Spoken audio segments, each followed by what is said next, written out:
មេដឹកនាំខ្លាំងពូកែតែងតែប្រជាសាទរមេដឹកនាំដែលមិនល្អនាំក្តីវឹកវរប្រជារាស្ត្រសុំព្យួរមួយរយៈសិនហើយ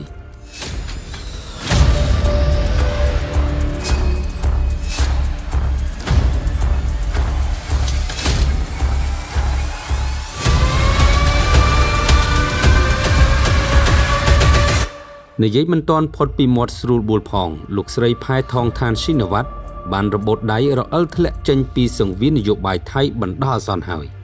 ក្រោយតុលាការធម្មនុញ្ញថៃសម្រេចព្យួរតំណែងនាយករដ្ឋមន្ត្រីរបស់លោកស្រីកាលពីម្សិលមិញ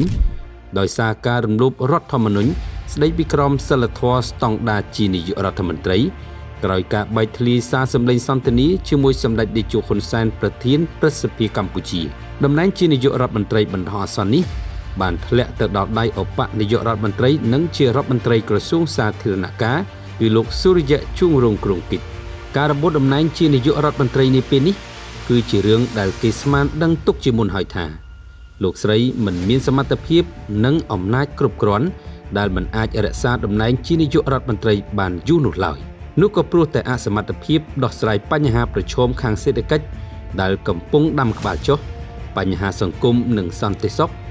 ជាពិសេសរឿងធំបំផុតគឺបញ្ហាព្រំដែនជាមួយកម្ពុជា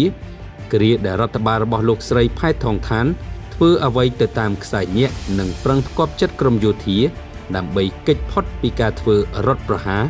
តែភ្លេចគិតពីជីវភាពរបស់ប្រជាពលរដ្ឋប្រចាំថ្ងៃធ្វើឲ្យផ្ទុះបាតកម្មទ្រង់ទ្រីធំពេញក្រុងបាងកកដើម្បីទាញទម្លាក់លោកស្រីចេញពីអំណាចធ្ងន់ធ្ងរជាងនេះក្រៅពីសំណុំរឿងនៅតុលាការធម្មនុញ្ញលោកស្រីផែថងឋានក៏ត្រូវប្រឈមទៅនឹងការស៊ើបអង្កេតរបស់គណៈកម្មាធិការប្រយុទ្ធប្រឆាំងនឹងអំពើពុករលួយរបស់ថៃជំវិញការលេចធ្លាយសារសម្លេងសន្ទនាតាមទូរស័ព្ទជាមួយសម្ដេចតេជោប្រធានព្រឹទ្ធសភា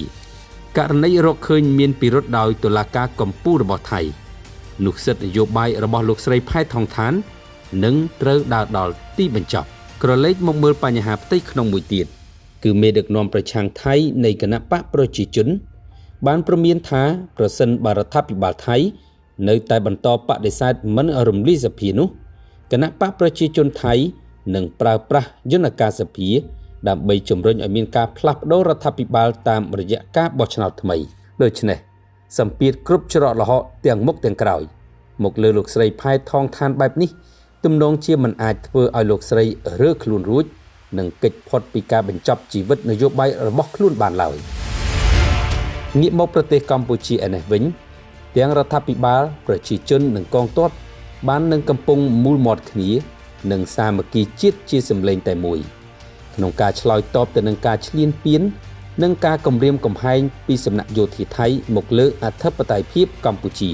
រាជរដ្ឋាភិបាលកម្ពុជាបានប្រកាសឲ្យថានឹងបន្តធ្វើការជាមួយភាគីថៃ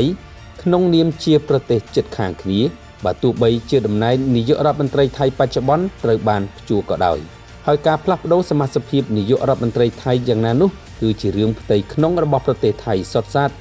ហើយវាមិនពាក់ព័ន្ធជាមួយនឹងកម្ពុជាទេកម្ពុជារងចាំអ្នកដែលមានអំណាចគ្រប់គ្រាន់នៅក្នុងការធ្វើសេចក្តីសម្រេចចិត្តពិតប្រាកដដើម្បីដោះស្រាយបញ្ហាព្រំដែនជាមួយនឹងកម្ពុជាដោយយើងមើលឃើញជាក់ស្ដែងហើយថាកំពូលមេដឹកនាំកម្ពុជាទាំងសម្ដេចតេជោហ៊ុនសែននិងសម្ដេចធិបតីបានចុះទៅដល់ផ្ទាល់នៅសមរភូមិមុខដើម្បីលើកទឹកចិត្តកងទ័ពគ្រប់រូបឲ្យប្រុងជើងការជាប់ជានិច្ចការពារបូរណភាពទឹកដីនិងត្រៀមខ្លួនវាយបកទាំងរយៈពេលខ្លីនិងរយៈពេលវែងពីព្រោះក្រុមជ្រុលនិយមថៃនៅតែបន្តចិញ្ចឹមចិត្តឈ្លានពានទឹកដីកម្ពុជាមេដឹកនាំកម្ពុជាហ៊ានយកទ្រូងមកពាំងការពីអាយុជីវិតកងទ័ពនិងប្រជាជនខ្មែរនៅតាមព្រំដែនទាំងអស់ដោយចាប់យកដំណោះស្រាយទន់ភ្លន់តែមិនទន់ជ្រាយនៅចំពោះមុខបរទេសឈ្លានពាននៅពេលនេះជាពិសេសការសម្រេចជ្រើសរើសយកសន្តិភាពនិងច្បាប់អន្តរជាតិ ICJ ជាដំណោះស្រាយរយៈពេលវែងទាំងនេះគឺជាគោលជំហរច្បាស់លាស់របស់កម្ពុជាក្នុងការការពារបូរណភាពទឹកដីកម្ពុជាពីចោរឈ្លានពានឃ្លានទឹកដីកម្ពុជានិងបន្តការអភិវឌ្ឍប្រទេសជាតិលើកកម្រិតជីវភាពរស់នៅរបស់ប្រជាពលរដ្ឋឲ្យកាន់តែប្រសើរឡើងថែមទៀត